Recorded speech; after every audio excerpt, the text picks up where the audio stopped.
Yo, what's good?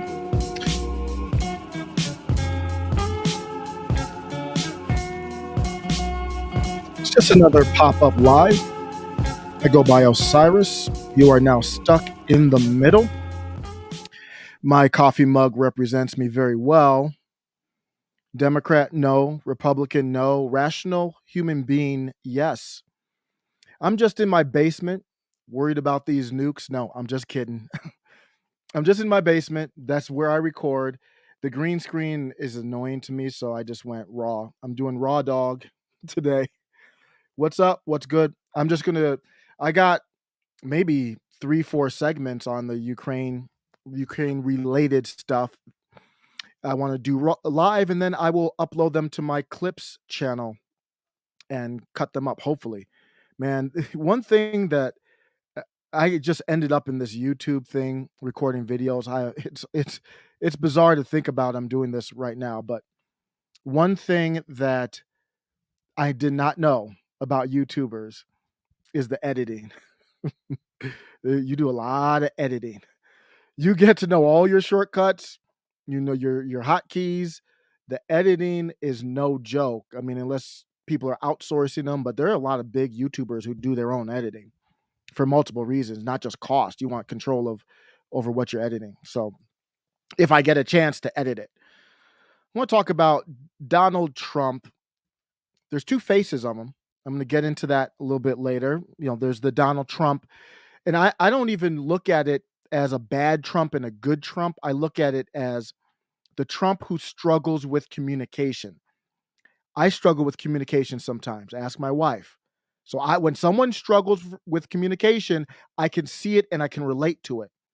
A lot of the ways they attack Donald Trump is just based on his communication isn't targeted. It's not on point. He's not as crisp as like Pete Buttigieg or Tulsi Gabbard. If he were crisp, it would go a lot better. But this is what kind of triggered me. There was a tweet. This was retweeted by Sam Cedar and the Majority Report. That's how I saw it. And this tweet, if you're just listening, it's a meme. The left can't meme. Man, they are bad. They're seriously bad at memeing and comedy because they're not grounded in truth. So their memes are cringe, like super cringe. So this is coming from a corporate left standpoint. My Twitter feed over the last 72 hours. I'm done being an expert in the V's. I just try to avoid the word, whatever. I'm done being an expert in V's, and now this week I'm an expert in foreign policies. Now this week I'm a foreign policy specialist. So basically trying to say there's a lot of people, common people. This is an anti-populist tweet. This is an attack on common people. Same thing that they did with the pandemic. It's basically saying you aren't an expert. So I said these corporate shills are hilarious. Same playbook as the pandemic. They can't defend their position, so they call others ignorant. And I have talked about the Democrat Party preying on people's ignorance. But when I do that, I bring it up with a specific topic. Like, for example, I talked about the truckers. I don't think a lot of people who were polled in some of these polls that were Democrats that supported what Justin Trudeau did, I don't know if they knew exactly what was happening. And then we saw there was a report on many Democrats tuning out the news. So I think it's okay to talk about ignorance, but if you're not providing the actual facts or pointing out where the mistakes are, you're not helping. The way I want to do this channel is I'm not a foreign policy expert. What the hell? I'm just a normal concerned citizen. So if I'm wrong, I don't give a damn. Correct me. I'm good with that. That's growth. That's kind of what triggered me to go down this path and get even deeper. Same exact playbook with everything. Pandemic, they're doing it with parents in schools, saying that you're not smart enough to know what curriculum should be taught to K through 12. Man, get out of here. So this is the bad side of Donald Trump. Here's a guy who's very savvy. I know him well. Donald Trump said of Putin while talking to Clay Travis and Buck Sexton.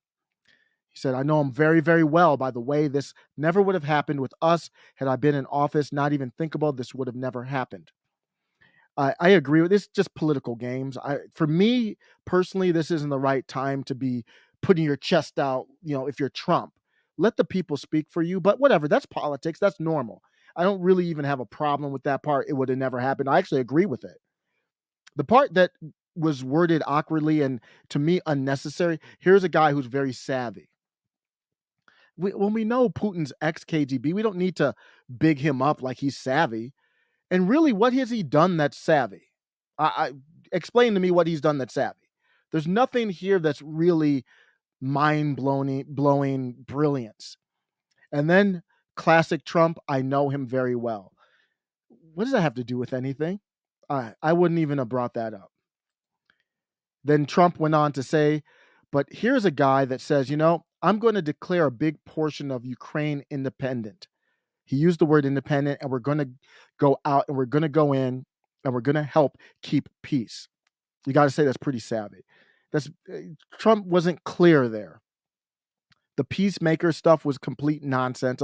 You're sending in a military, you're sending in the army. They're not peacemakers. They're the army. And declaring them independent, if you're talking about the Donbass region, they had already been there on the way eastern side of Ukraine, and they're already pro-Russia. So there was no brilliance there in that part of it. I don't even know what Trump's talking about. That's the part where the Republicans in the establishment GOP, establishment Democrats, they take the mistakes of Trump, and he made a lot of communication mistakes. He's not a politician. He's not a career politician. A lot of these other career politicians, Liz Cheney grew up, groomed for this. I mean, it's weird looking at Liz Cheney. I see her and I see her dad.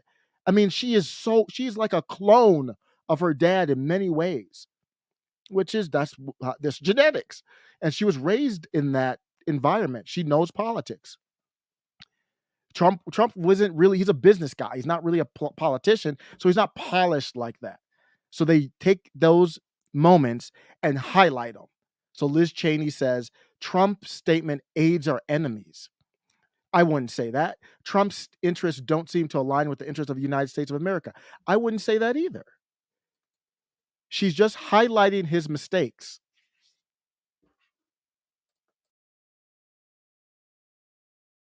She's highlighting his mistakes for her political gain. And why would they do that?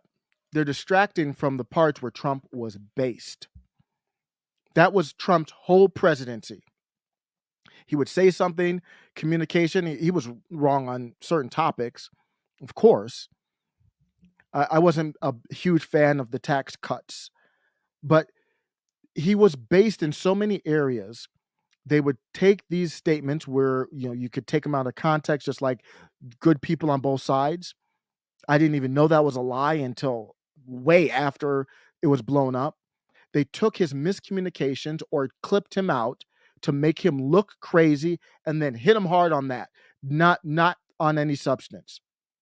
Why did they do that? Because Donald Trump was based. And his comments on NATO, I'm revisiting his comments on NATO, and he was absolutely right. I'm going to go through those comments. He made a comment here. While on the campaign trail in 2016, Trump made clear that he saw NATO as a relic of the Cold War. We're dealing with NATO from the days of the Soviet Union, which no longer exists. We need to either transition into terror, and what he means is combating terrorism, or we need something else. And then this is from a German publication, so it's a very biased, corporate leftist publication that I'm getting this from. So their editorial, the editorial piece of this is they're saying Trump's remarks didn't account for how the alliance backed the U.S. well after the collapse of the Soviet Union, especially in Afghanistan, as if Afghanistan wasn't a disaster. That's not a strong editorial comment there. And this is from the Deutsche Well, I should know, Deutsche Well publication is where I took this from. So tell me where the lie is. NATO was a relic of the Cold War. Where's the lie? We're dealing with the days of the Soviet Union, which no longer exists. There's no lie there. I didn't like the we need to either transition to terror. I'm not fond of that part of it. But he said, or we need something else. He was just open minded. Yeah, that made perfect sense. Germany owes vast sums. This is one of the most famous uh, points that Trump made, and they tried to make him look like some type of idiot or a clown. You know what? That stuff just gets on my nerves. And and when now Biden's in office, he's going to have a State of the Union address coming up next Tuesday, and no one defends him on substance. They attack Trump on anything but substance. They try to make him look like a buffoon, which he was like when his handling of the pandemic early on and pretty much all the way until the spring and summer was buffoonery. It was bad, but they tried to make everything look bad. And they tried to make his handling of the pandemic look worse than it was. It was already bad. And then they tried to make it look worse. Here's what, before I do this, I just want Biden supporters, I want you to back Biden on substance. I can tell y'all why I support Trump. Tell me why y'all support this motherfucker.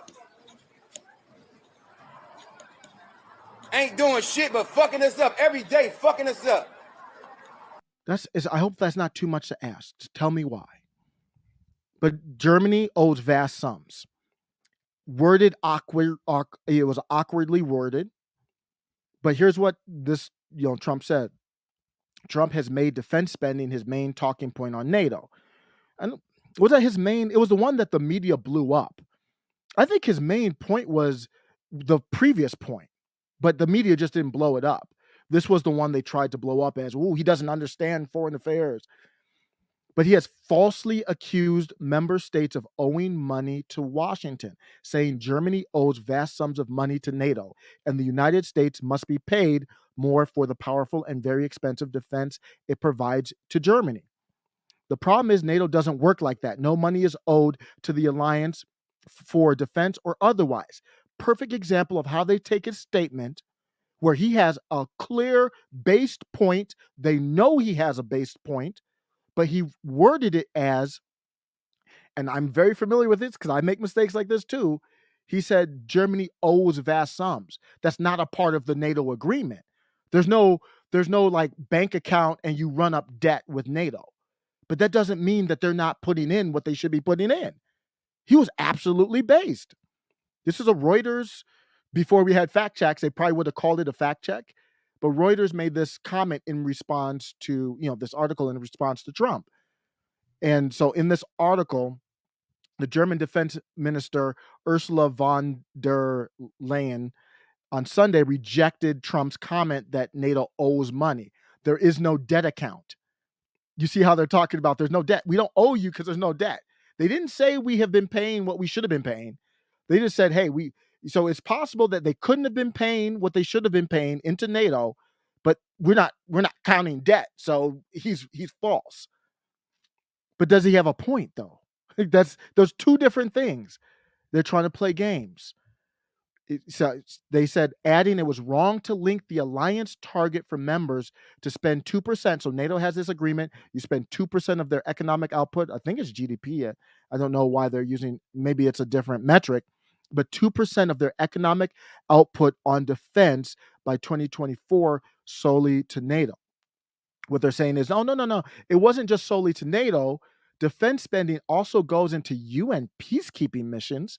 What the hell does that have to do with NATO? Into our European missions and into our contribution to the fight against terrorism. She said everyone wanted the burden to be shared fairly. And for that to happen, it has to have a modern security concept. You see how they take Trump? So basically, they're saying Trump has a point. It's just that, okay, let's count this other spending in there too. No.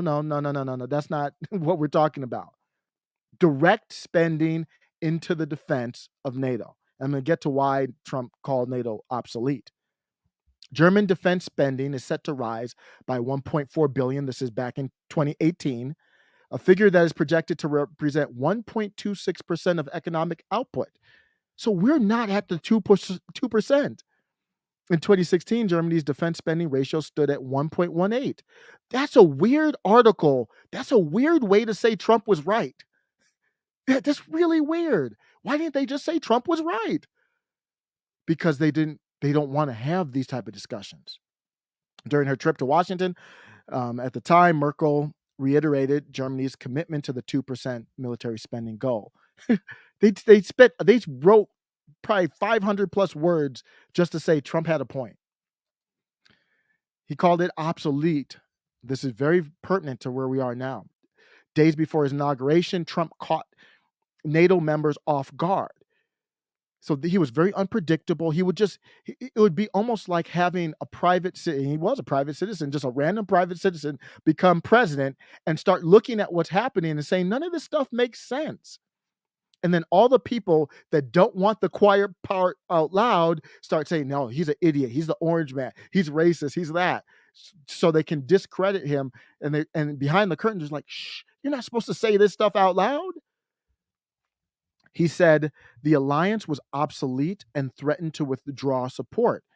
Quote, I said a long time ago that NATO had bad problems. Number one, it was obsolete because it was designed many, many years ago. Months later, he retracted his statement, citing changes within the alliance. Now they fight terrorism. So Trump, that's the swamp. That's the quicksand of the swamp engulfing Trump there a little bit for him to try to backpedal. And I'm not going to. That's wrong of him, in my opinion, to be talking about this fake war on terrorism, in my opinion. But it's the swamp. Like, it's easy for me to say where I'm hunkered in my basement that I'm not going to be engulfed by the swamp. So they did force Trump to retract a little bit on that, but he was absolutely based. Of course it's obsolete. I'm going to get into that more detail. Let me finish this one off here. Doesn't sound very smart. Trump had tended to lump trade between U.S. allies and how much Washington spends on defense. We're spending a fortune on military in order to lose $800 billion in trade losses. That doesn't sound very smart to me, Trump said. The problem is that while NATO members have agreed to spend 2% of their GDP on defense, the alliance has nothing to do with international trade. We know the alliance doesn't have anything to do with international trade, but the money we're spending or losing has to do with us, America. I don't even understand what the retort on that is. Trump's just like, we're spending all this money on the NATO defense. It's obsolete. Do we even need to be doing it? And on top of that, we're losing money on trade. The base point. Then now, this was a comment he said back then, years ago. Congratulations, you're in World War III. In an interview with Fox News, Trump was asked why the U.S. should jump to the defense of NATO allies, Montenegro, if it was attacked. The president said he asked himself the same question, a remark that appeared to undermine the alliance's collective defense clause. Trump went on to describe Montenegrins as very strong and very aggressive, and that aggression risked starting World War III. He basically predicted what's happening now, back then. Just Trump, stupid old Trump. He also said, we are the schmucks. During a 2018 rally in Montana, Trump hit out at the European allies, saying they want us to protect against Russia, and yet they pay billions of dollars to Russia, and we're the schmucks paying for the whole thing. Trump was referring to Russia as Europe's primary source for oil and natural gas, but he created a false dichotomy between energy reliance and NATO's defense spending goal. What's the false dichotomy? Let's get into that a little bit more. He's talking about basically Nord Stream. This is Nord Stream 1. I went to the website of the developer. If you're not familiar, Nord Stream is piping basically for natural gas from Russia to the EU. So this started in 2000. They commissioned Nord Stream as a project to get energy across the area there from Russia to Europe. In April of 2010, it was launched, and then it was first put into service in 2011 and pretty much done by 2012. This is kind of what it looks like when they were constructing this thing. It's unbelievable technology and advancement to transfer resources. So people say, what's really happening in Russia and Ukraine? what I see is some people say, well, Putin wants to bring back the old Soviet Union. Some people say, well, he's worried about NATO pushing east. Some people say it's all about the natural gas. It can be about all three of those things. I mean, none of those three things are independent of each other. So who knows? Nobody knows unless you literally ask him. Even what he says, you don't, I mean, it could be lies. So nobody really knows why, but it could be all of those things. And this is in response to Russia's actions in Ukraine. Germany is withholding its approval of major pipeline designed to move natural gas from Russia to Germany. This is the second. The first Nord Stream, Nord Stream 1 was the one that went through Ukraine. This is 2 that is going to go around Ukraine, and it needs Germany's sign off to start operating for it. Europe is trying to transition away from coal and crude oil, but it still relies on Russian natural gas to supplement the wind and solar power. They've had struggles with this going green. They need a backup. If the solar panels get covered with snow, the wind turbines aren't moving because of the winter and snow, you've got to cover it. This is a person who is ahead of this SVB Energy International. It's in Washington, I believe. They said Russian gas is the cheapest and most available supply. This is going exactly back to this comment where Trump said, it's the comment where Trump was saying that we're schmucks. He was talking about they want us to protect against Russia, yet they pay billions of dollars to Russia. And he's talking about for the energy. This is what he's talking about right here. They try to make Trump look stupid. It's right here. This person who is Arkady Ostrovsky, this is the Economist, Russia and Eastern Europe editor.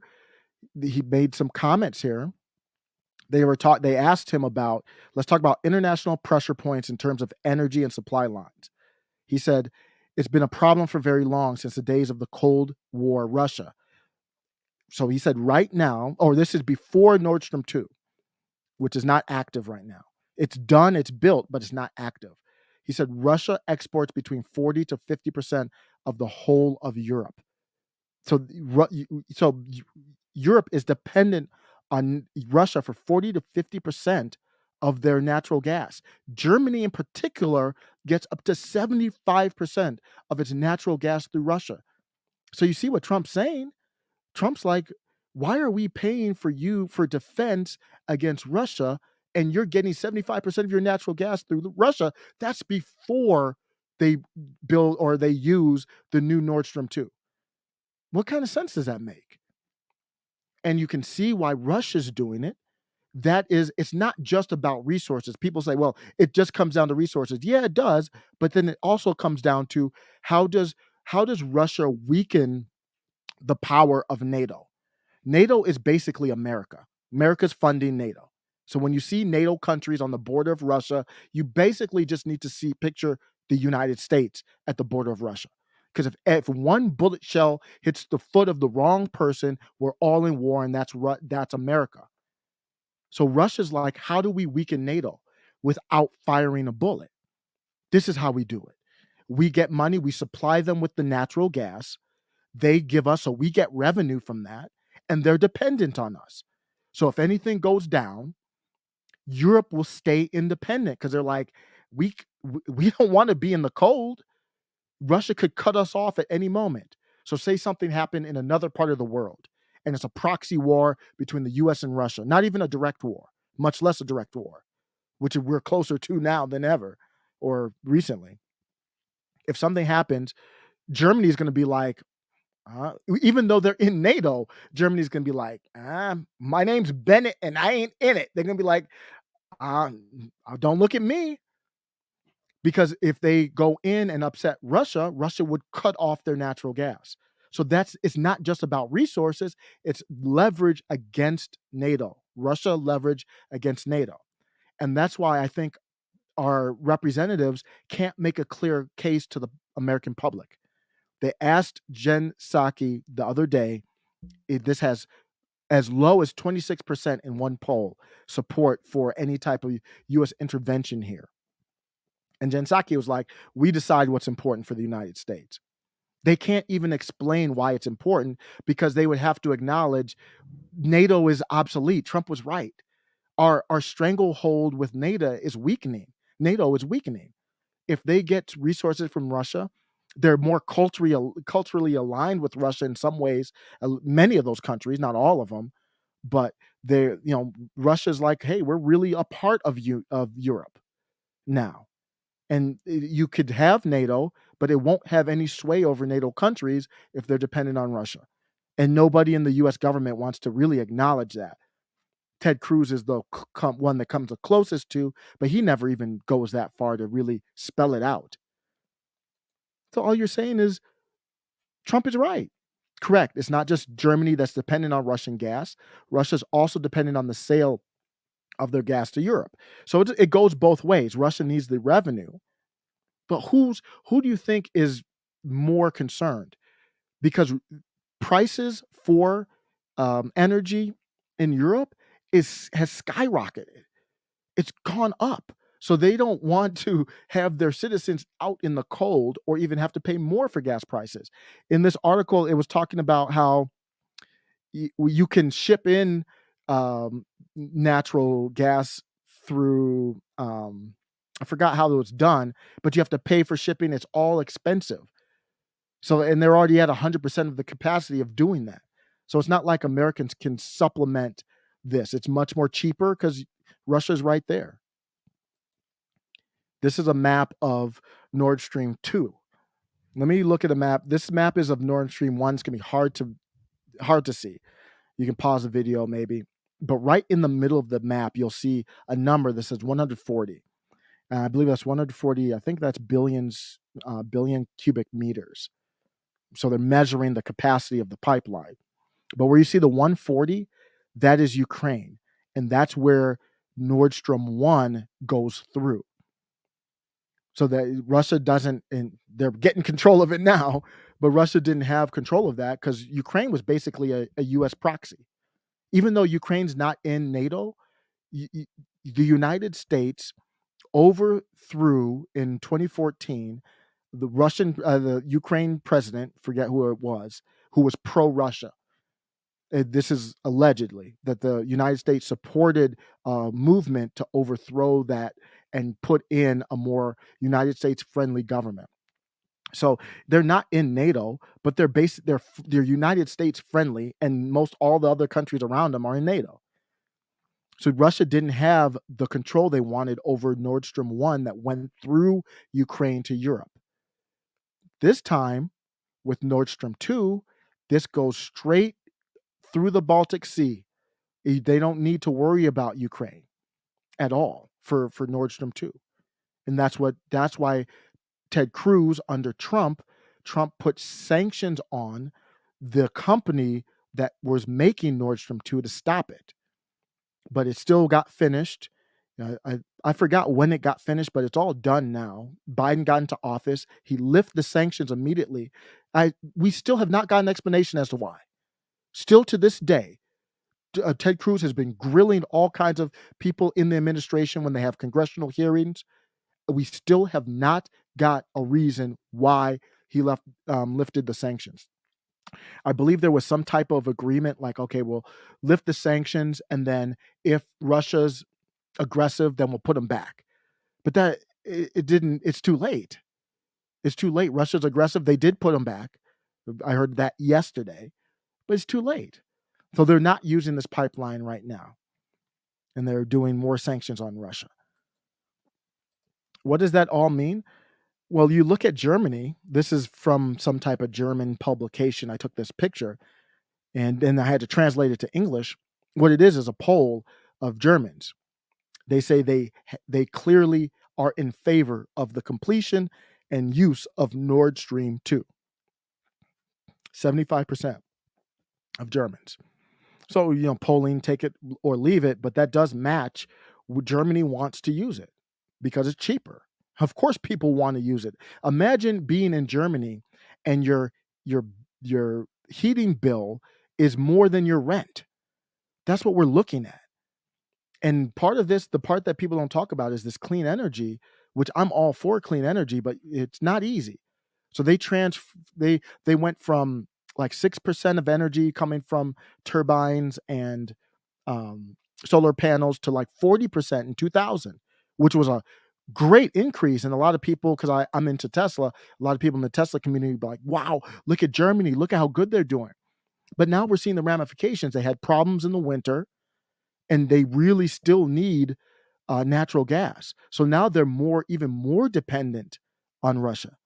That's another part that a lot of people aren't talking about. And you can argue Biden has made decisions here with fracking, and I understand that. I'm all for taking care of nature. I'm very big on that, but we have to look at the ramifications. We can't just say, "Hey, let's stop this pipeline.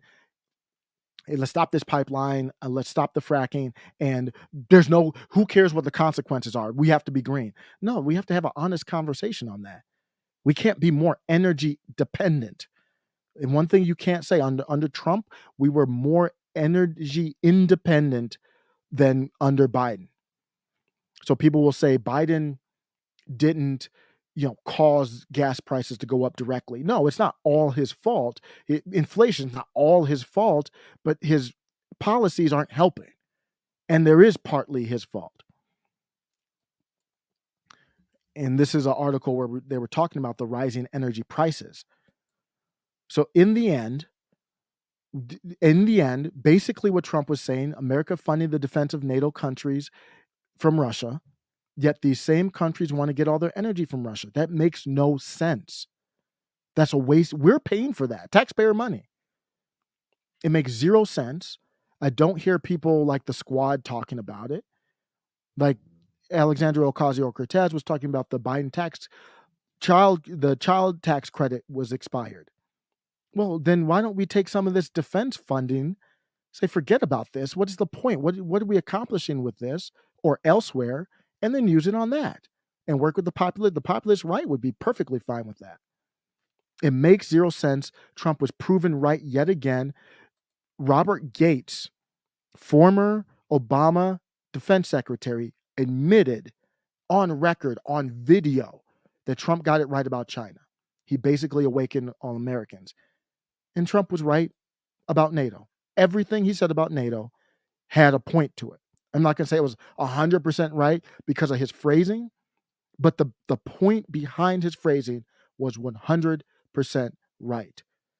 And you wonder why they attack him, why they're going after him, because if he got into a situation where he had to decide about military conflict, and 26% of it was only supported by 26% of the country, he wouldn't do it.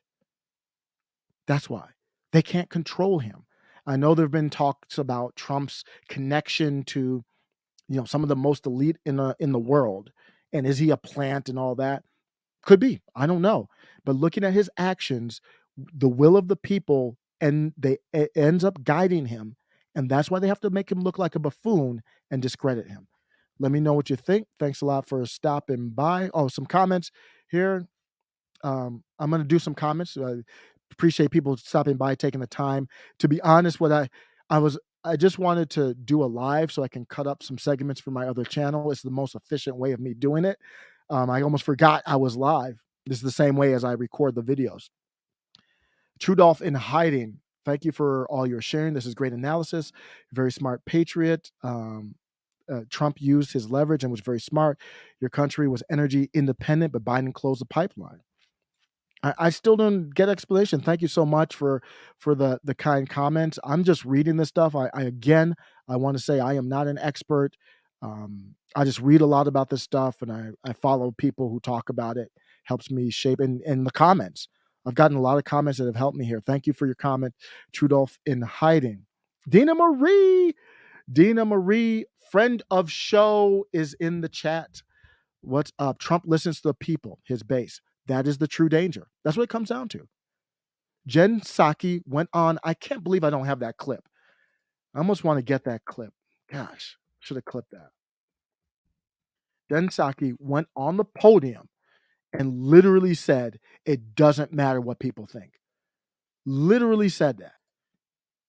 Trump would never say that. He came close to it with the whole Operation Warp Speed type thing, but he fell back on it. I don't think he changed his opinion, but he did fall back. So I think I'm justified in saying Trump. Well, I know I'm justified in saying Trump has never done that, and I don't think he would ever do this. I'm going to go look for it. I'm going to look for it because it really needs to be a part of this discussion.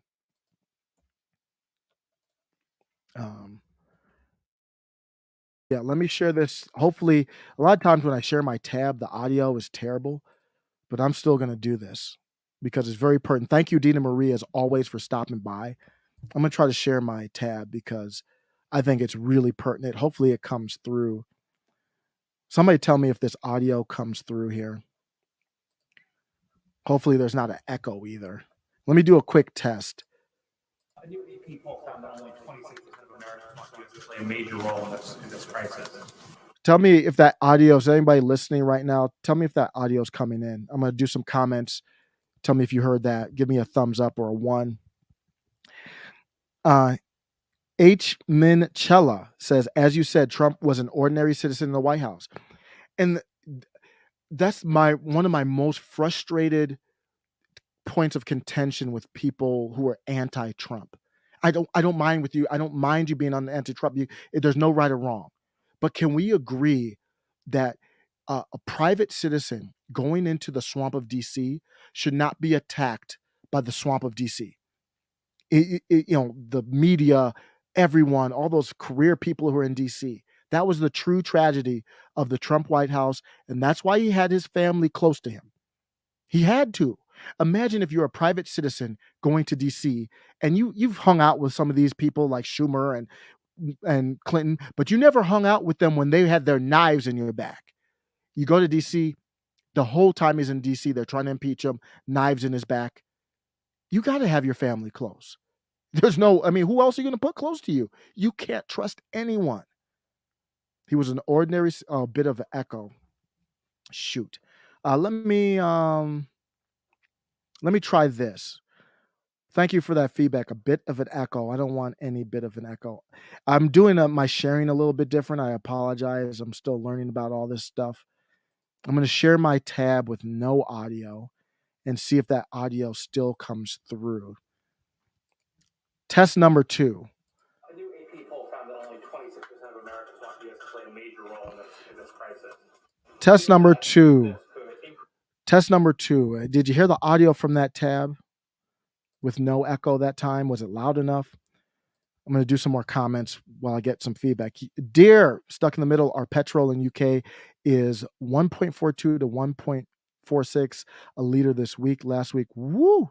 Yeah, you got it. Okay, that one sounded better. Thank you, H. Minchella. Hopefully I'm pronouncing that right. Very helpful in the chat. Yeah, so energy is going up. They're getting pressure from their citizens. Russia's not running up all into Europe. So my thing is, why does the United States need to? Well, definitely we don't need to send young men and women over there to die. That's for damn sure. Diplomacy, all that, I think that's fair. But other than diplomacy, we don't need to get involved with Russia's relationship with Europe and Ukraine. Let me do one more. All good? Okay, let me do that one. Hopefully it's loud enough. It's kind of, I think her answer, you know how these press briefings are, the actual answer to the question is going to be really quiet, but her answer is going to be louder. So let me play this here. This is really an important moment, huge moment to hear. A new AP poll found that only 26% of Americans want the U.S. to play a major role in this crisis. Given that this could increase costs on Americans, gas prices, ripples, has the White House done enough to prepare Americans for what the U.S. role could be and what impact it could be on their lives? Well, this is very important to the president personally. It's why he gave remarks, delivered the remarks he did last week, and why he has spoken several times to provide updates to the American people over the last couple of days. Two pieces I would note that I think are very important as Americans are tuning in and learning more about this potential conflict, this conflict that's underway, I guess I should say, between Russia and Ukraine. One, the president has no intention of sending U.S. military or U.S. troops to fight in Ukraine. It is hard to know, because I don't think it was in your poll, how people assess what major involvement means, but that has not changed in terms of the president's view and his approach. Second is he is going to do everything he can to reduce the impact on energy costs for the American people. And that means engaging closely with partners around the world. It means considering a range of options that are all on the table to reduce the impact on the oil markets. And that is what would impact energy costs. But the last thing I would say is that the president and the White House, we make national security decisions based on what's best for our country's national security, not on the latest polling. Okay, so we heard that at the end, what she said. The context in which this was said is unbelievable. Let me play that end piece one more time. We've had so many shocking moments, it's whatever now, but this is crazy. Options that are all on the table to reduce the impact on the oil markets, and that is what would impact energy costs. But the last thing I would say is that the president and the White House, we make national security what's best for our country's national security, not on the latest polling. Well, actually, that's not how a representative republic is supposed to work when we talk to use of military force. So she's got to draw a line there. And of course, she's not going to. Congress has given up their powers to speak on behalf of the people. That is a dangerous moment.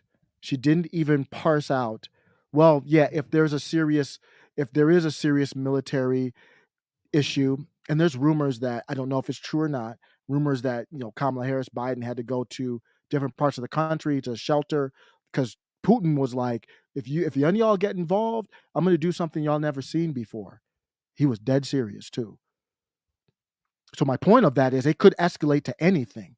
And she didn't distinguish if it does escalate to something serious, of course, Congress has to authorize military use of war.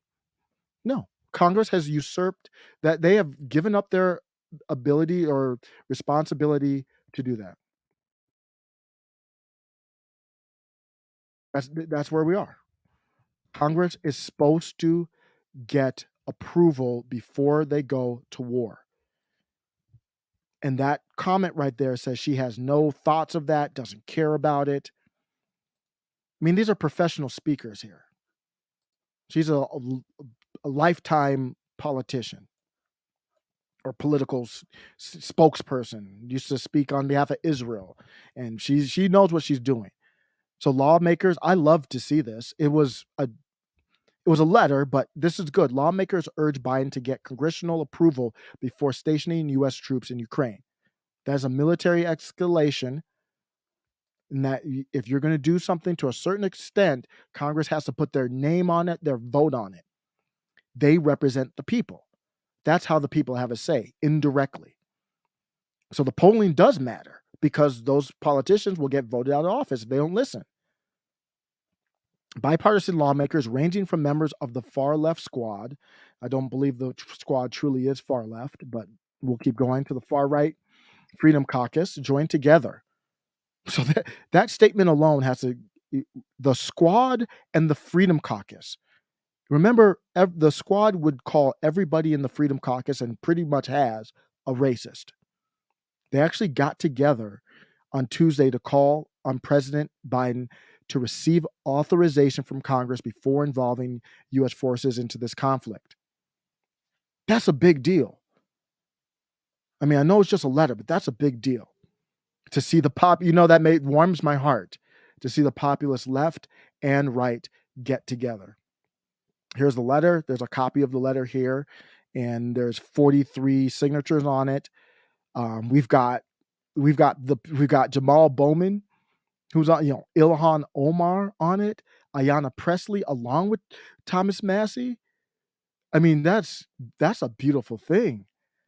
You've got people on here that are on different sides of many other issues, but they're still on this. And I'm showing the hopefully names on here. I mean, you've got Cory Bush, you've got AOC on here, along with people on the populist right. Got Matt Gaetz on here, along with that. I mean, if they can get together and just say, "Hey, here's a letter, sign it," we could see them get together on a lot of stuff. Let's live in this area and start working on some other things. So AOC should rebuke Jen, if she's really about that life, she should rebuke the White House saying that statement. Let's go look. I'm gonna look at some comments here.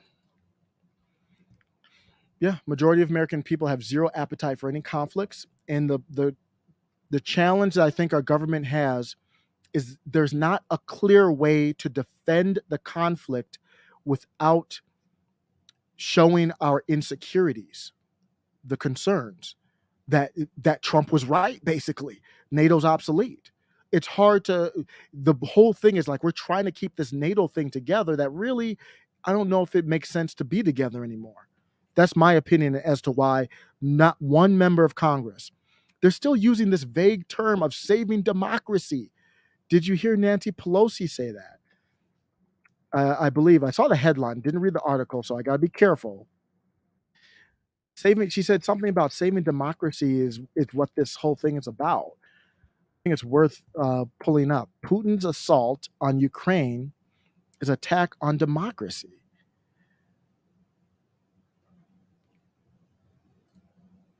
I'm going to share that tab real quick and go over that.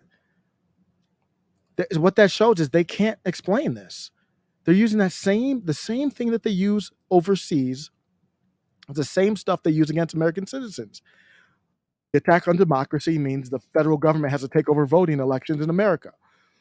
Headline. Oh, I think they changed the headline. So when I looked at it here, it said Pelosi, Putin's assault on Ukraine is attack on democracy.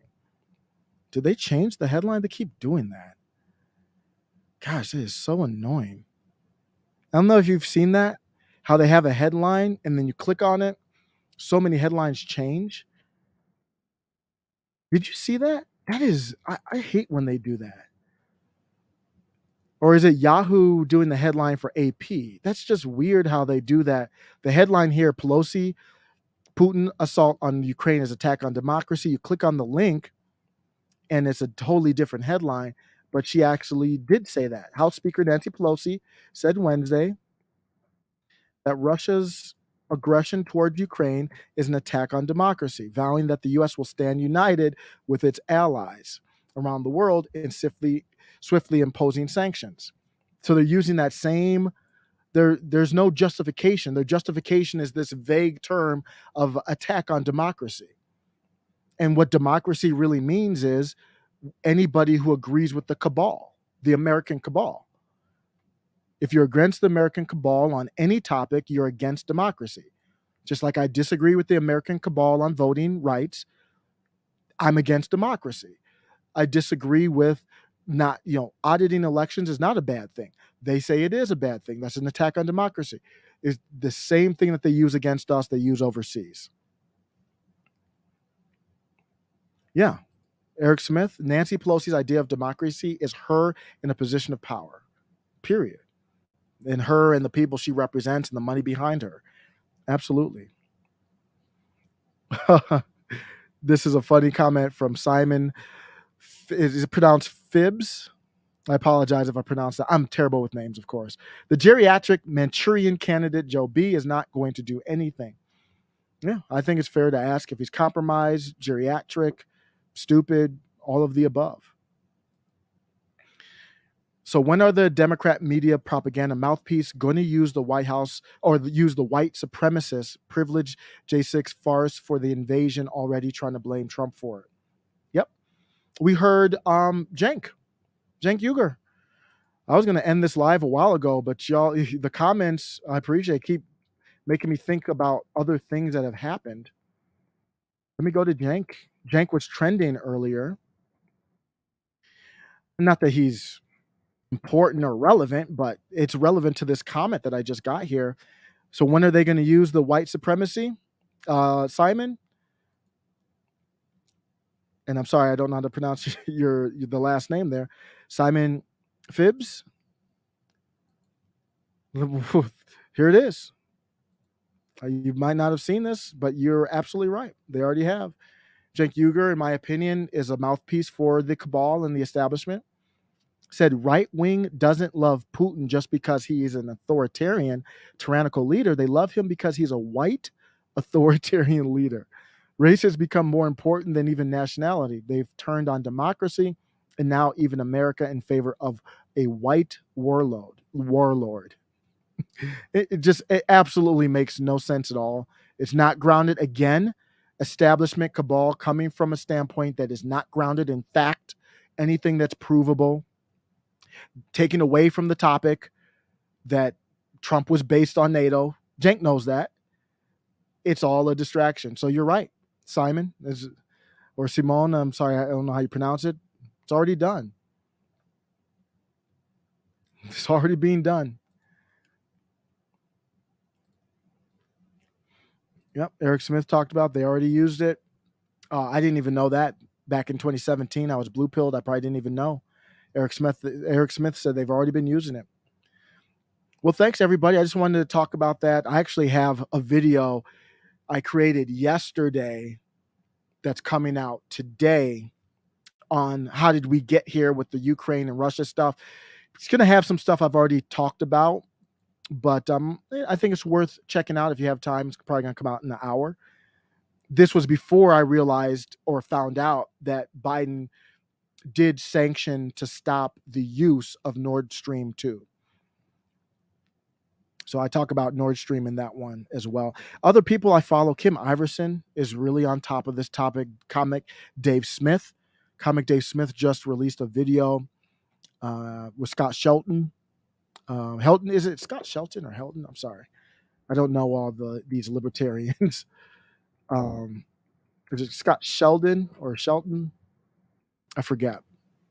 But that was a good video. So there's good commentary out here. It's hard to find though. You definitely won't find it on the mainstream. That's for sure. All right. Well, thanks everybody for tuning in. It was just a pop-up live impromptu, and I will be posting these clips on my other channel. It's just called Clips and Classics. And if you want to check out clips, if you missed it or whatever, because sometimes with these lives, I'm going to take them down if I'm worried that they might strike or whatever.